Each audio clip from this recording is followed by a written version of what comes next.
Hello guys, welcome to trading correction. तो आज का जो वीडियो है बहुत इंपॉर्टेंट होने वाला है क्योंकि कल निफ्टी की एक्सपायरी के दिन क्या है कि मार्केट में प्रीमियम गलने के बहुत ज़्यादा चांसेस रहते हैं और प्रीमियम स्पाइक भी करते हैं बहुत ज़्यादा। तो ऐसे में क्या है कि मार्केट अपना जो क्लोज किया है आज का मार्केट अगर अपन देखेंगे, देखो यहाँ पे मार्केट में क्या है कि अपना जो लेवल था वहीं पे ही उसके उस जोन में ही मार्केट खुला एक तरीके से और एक अच्छी सेलिंग दिखाई दी अपने को। तो अपन ने ये डिसाइड किया था कि ये जो बायर्स का जो ट्रेंड है ये जब तक नहीं टूटेगा तब तक सेलर्स को अपन नहीं मान सकते कि सेलर्स जोर लगा पा रहे मार्केट में। फिर बायर्स का ये जोन है, इसको भी सेलर्स को तोड़ना पड़ेगा। तो अगर अपने को यहाँ पे ब्रेकडाउन मिलता और यहाँ पे स्ट्रॉन्ग कैंडल बनती हुई दिखती, अपने को एक होल्ड करता मार्केट इस जोन के अंदर, तो अपन यहाँ तक के टारगेट के लिए मैक्स टू मैक्स जा सकते थे। उसके आगे अपन प्लान नहीं कर सकते अभी। उसके आगे प्लान करने के लिए सेलर्स को इस जोन को भी तोड़ना पड़ेगा, इसके नीचे भी एक्यूमुलेशन करना पड़ेगा, तब जाकर के अपन उस एक्यूमुलेशन के ब्रेकआउट पर अपन नीचे के टारगेट के लिए जा सकते हैं। तो अभी के लिए अपने को कल के लिए क्या प्लान करना चाहिए? तो कल के लिए भी अपने लिए सेम लेवल है। देखो अगर अपन देखेंगे तो ये लेवल जो है इसका फेक ब्रेकआउट मार्केट पहले कर चुका है एक बार, क्योंकि पीछे जाकर के देखोगे तो ये अपना जोन था।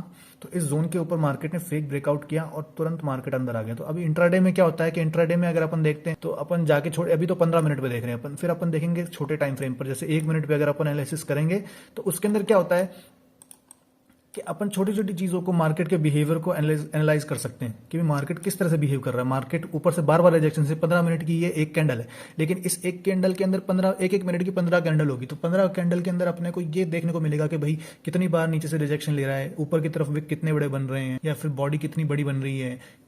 तो वो बायर्स स्ट्रेंथ दिखा पा रहे हैं कि नहीं दिखा पा रहे, तो वो इस कैंडल में डिसाइड हो जाता है। जब इस कैंडल में डिसाइड हो जाता है कि भाई बायर्स उतने स्ट्रांग नहीं है मार्केट के अंदर, तब जाकर के इतनी बड़ी ये रेड कैंडल बनती है मार्केट के अंदर। ये रेड कैंडल बनने का कारण यही होता है कि इस कैंडल के अंदर उसका राज छुपा होता है। तो इसी तरह से इस कंसोलिडेशन के अंदर ये राज छुपा होता है कि भाई ये बाइंग आने वाली है। ये बाइंग क्यों आती है? क्योंकि छोटे टाइम फ्रेम पर आप मार्केट के बिहेवियर को, स्ट्रक्चर को ये देखोगे। अगर कंसोलिडेशन में क्या होता है, कंसोलिडेशन में यही डिसाइड होता है कि भाई कौन सुप्रीम है, अभी बायर कौन मार्केट को कंट्रोल करने लायक है, बायर है या सेलर है। तो वो मार्केट के बिहेवियर को छोटे टाइम फ्रेम में जाकर के एनालिसिस करोगे ना, तब जाकर के आपको ये कैंडल्स के ये टारगेट मिलेंगे। तो उसी तरह से अगर अपन देखेंगे तो अपने पास में अभी जो है मार्केट इस लेवल पे बार बार रिजेक्शन ले रहा है। देखो ठीक है, ये बार बार रिजेक्शन ले रहा है, तो मार्केट इस तरह का लेवल बना रहा है और इतना क्लियर लेवल बना रहा है। तो इतना क्लियर रिजेक्शन है तो अपने को इतना क्लियर जोन दे रहा है, तो हो सकता है कल मार्केट इसके ऊपर जाकर के फिर से इस जोन से रिजेक्शन लेकर के वापस नीचे आ जाए। क्योंकि मार्केट जब इतना क्लियर जब जोन बनाता है, लेवल बनाता है, तो वो क्या करता है कि एक तरीके से रिटेलर होता है उनको ट्रैप करने के लिए ही बनाता है। क्योंकि यहाँ पे सबको कोई भी देख के बता देगा, यहाँ पे लाइन खींच के देखो ये लेवल बन गया, अब यहाँ से ब्रेकआउट हो गया। तो सीधा ब्रेकआउट पे नहीं जाना चाहिए अपने को। यहाँ पे अगर जाना है तो अपने को इसके ऊपर जाने पर, इस लेवल के भी, इसके भी ऊपर जाने पर अपने को एंट्री करनी चाहिए और अपने को एसएल भी अपना यहीं कहीं रखना चाहिए। क्योंकि ये जोन क्या है, बहुत क्रूशियल है अपने लिए। अपना जो लेवल है 19,850 के आसपास का लेवल है, तो 19,850 के ऊपर ही अपने को प्लान करना चाहिए। और ऊपर अपना लेवल कौन सा है? ऊपर अपना लेवल है 19,980 के आसपास का लेवल है। अपने को मैक्स टू मैक्स यहाँ का टारगेट रखना चाहिए, जो कि एक तरीके से सेफ टारगेट रहेगा अपना।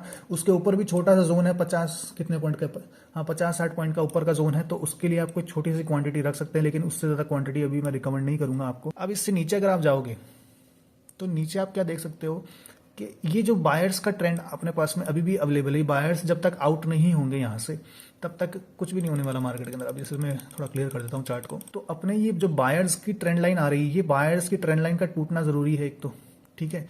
ये ट्रेंड लाइन यहीं से क्यों बनी है? देखो ट्रेंड लाइन का भी रीजन है। देखो क्या होता है कि मार्केट ने इतना बड़ा गैप अप किया, तो गैप अप के बाद में क्या होते हैं कि लोगों को लगता है कि भाई अब यहाँ पे प्रॉफिट बुकिंग होगी। तो प्रॉफिट बुकिंग के अंदर क्या होते हैं कि जो नए ट्रेडर होते हैं ना, उनको लगता है कि बस क्विक प्रॉफिट कर लेंगे अपन, तो वो एंट्री बना लेते हैं। लेकिन वो कैंडल भी बनती है, लेकिन उनके जो प्रीमियम होते हैं ना वो गिरते जाते हैं, फिर ट्रैप हो जाते हैं वो।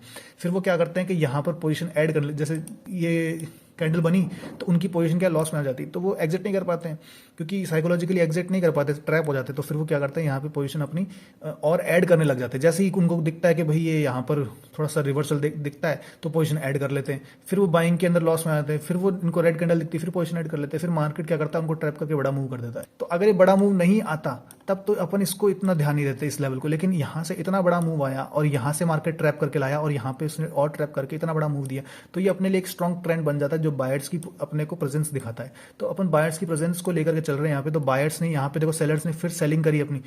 अब यहाँ पे क्या हुआ है, देखो नए ट्रेडर्स ने यहाँ पे शॉर्ट में पोजीशन बनाई, तो किसी ने उनकी पोजीशन उसको बाई किया। तो बाई किया तो क्या है कि बायर्स उस पोजीशन को ऊपर लेके गए और यहाँ पे जाकर के उन्होंने अपना प्रॉफिट बुक किया। एक तरीके से क्या है कि ये बायर्स का ही ये प्ले ग्राउंड है एक तरीके से। बायर्स यहाँ पे पूरा गेम खेल रहे हैं, यहाँ पे बायर्स ऊपर लेके गए, बायर्स ने प्रॉफिट बुक किया, फिर बायर्स ऊपर लेके गए, फिर यहाँ पे ट्रैप करके के वापस से उसने एक अपना ट्रेंड लाइन पे आके सपोर्ट लिया, फिर आकर के सेलर के जोन से फिर थोड़ी थोड़ी सेलिंग दिखाई, फिर ये बाइंग दिखाई। तो ये सब क्या है, बायर्स और सेलर के बीच में ये जोन जो है ये सेलर्स का जोन है, सेलिंग का जोन है, ये है अब बायर्स की ट्रेंड लाइन। तो अब अपने को ट्रेड जो प्लान करना है वो ट्रेड प्लान करना पड़ेगा अपने को इस जोन के बाहर। इस जोन के बाहर जाएगा तो अपने को चांस है, मतलब ऐसे ही कंफर्म नहीं होता है कि अपने को ट्रेड मिल ही जाएगा। अपने को समझना पड़ेगा कि भाई यहाँ पे ट्रेड मिलेगा तो अपने को भाई रिस्क है। अपने को अगर यहाँ पे ट्रेड लेना है तो जब तक इस जोन के नीचे है तो बेरिश ट्रेड लोगे, बेरिश ट्रेड लोगे तो कहाँ तक लोगे, ज्यादा से ज्यादा इस ट्रेंड लाइन तक का ले लोगे। ठीक है, ये ट्रेंड लाइन ब्रेक डाउन होने के बाद में आप नेक्स्ट लेवल के लिए जा सकते हो। उसी तरह से इस लेवल के ब्रेकआउट के बाद में आप इस लेवल के लिए जा सकते हो।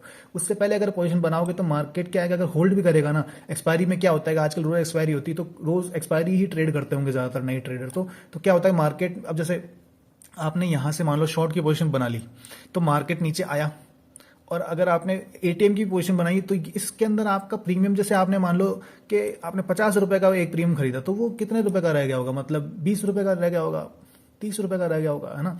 और ये मूव आया होगा तो वो फिर कहां तक चला गया होगा, वापस से 60 रुपए चला गया होगा। तो जो लॉस होने के चांस है वो ज्यादा होते हैं इसके अंदर। अब यहाँ पे अपने लिए कल के लिए क्या लेवल्स, अब देखो कल किस तरह से मार्केट बिहेव कर सकता है। कल अपन देखेंगे अगर तो आज बायर्स ने अपनी प्रेजेंस को वापस बताया और एक प्राइस एक्शन बनाया है और सेलर के जोन के अंदर ही क्लोजिंग दी है, मतलब जोन के पास में क्लोजिंग दी है। तो ये एक क्रूशियल लेवल है अपने लिए कल के लिए। अगर मार्केट यहाँ से रिजेक्शन लेता हुआ दिखता है तो अपने को डायरेक्ट ना तो सेलिंग में जाना चाहिए, क्योंकि यहाँ पे क्या है कि बायर्स अब ये जोन क्या छोटा हो गया अपने लिए। अगर अपन साइज इसकी देखेंगे तो ये 50 पॉइंट का 50-60 पॉइंट का अभी जोन है। तो इसके अंदर क्या मार्केट एक दो बार रिजेक्शन भी ले लेगा तो प्रीमियम उतने स्पाइक करेंगे नहीं। प्रीमियम स्पाइक करेंगे इस जोन के ऊपर जाने पर, तो प्रीमियम स्पाइक करेंगे इस जोन के ऊपर जाने पर या फिर इसके ब्रेकडाउन होने पर। यहां तक के लेवल के लिए अपन टारगेट करेंगे तो अपने को कुछ मिल सकता है, क्योंकि इसके बीच में क्या मार्केट इस तरह का स्ट्रगल भी दिखा सकता है, बार बार नीचे जाए ऊपर जाए। क्योंकि अपन मान लो यहां से सेल की पोजीशन बनाते हैं, अपना टारगेट है ट्रेंड लाइन, तो टारगेट तो अपने को मिला लेकिन प्रीमियम में अपने को कुछ नहीं मिला, है ना। एक्सपायरी में यही होता है। अगर मान लो कि यही है, अगर इसकी एक्सपायरी को अगर 4-5 दिन पड़े होते या फिर नेक्स्ट वीक की एक्सपायरी में काम किया होता तब अपने को जाकर के यहाँ पे कुछ मिलता है यहाँ पे। ठीक है, तो एक्सपायरी के दिन क्या होता है, प्रीमियम गल जाता है। तो इसलिए अपने को बहुत क्विक होकर के 1 मिनट पे ही स्कैल्प करना पड़ता है। तो स्कैल्प ही एक रास्ता है एक्सपायरी के दिन। तो स्कैल्प करो और अपने लेवल को ध्यान रखो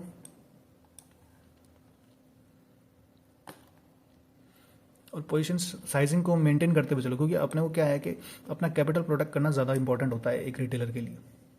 और अगर इसी तरह के इन्फॉर्मेटिव वीडियोस आप चाहते हो कि मैं बनाता रहूं, मुझे मोटिवेशन मिलता रहे, तो चैनल को सब्सक्राइब जरूर कर देना और वीडियो को लाइक कर देना।